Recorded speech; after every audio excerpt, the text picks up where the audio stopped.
ഈ ബ്രോയിലർ കോഴിയെ വിൽക്കണ്ട എന്ന് ചിക്കൻ സെന്റർ ഉടമ സജി തീരുമാനിച്ചു.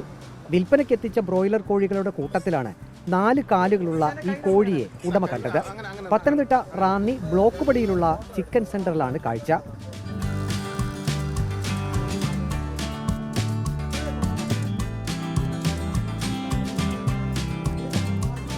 കോഴിക്ക് ആരോഗ്യ പ്രശ്നങ്ങളൊന്നുമില്ല. കോഴിയെ വിൽക്കുന്നില്ലെന്നും ആയുസുള്ളിടത്തോളം തന്റെ കടയിൽ കോഴി കഴിയട്ടെ എന്നും സജി പറഞ്ഞു. ഇതിന് അജയ് ഹാച്ചറി എന്ന് പറഞ്ഞിട്ട് ഇവിടെ വെല്ലുകാവിലൊരു ഹാച്ചറി ഉണ്ട്.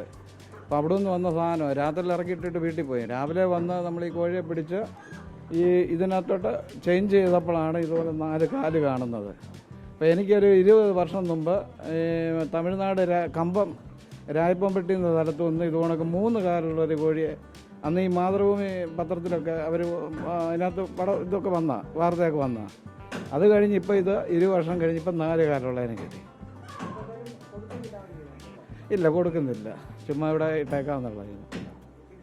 തീറ്റ എല്ലാം കൊടുക്കുന്നുണ്ട്. പിന്നെ ഒരു പ്രശ്നവുമില്ല.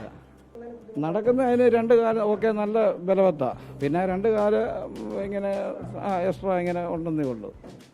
അത് ഒരു വികലാംഗ കാല് മാതിരി ഇരിക്കുന്നു. കണ്ടു കിടക്കട്ടെ, പോകുമ്പോൾ പൊക്കോട്ടെന്നുള്ള. സാധാരണയുള്ള കാലിന് മുകളിലായി 2 കാല് കൂടിയാണ് വളർന്നു നിൽക്കുന്നത്. 20 വർഷം മുമ്പ് 3 കാലുകളുള്ള കോഴിയെ ഇദ്ദേഹത്തിന് ലഭിച്ചിരുന്നു. റിപ്പോർട്ടർ, പത്തനംതിട്ട.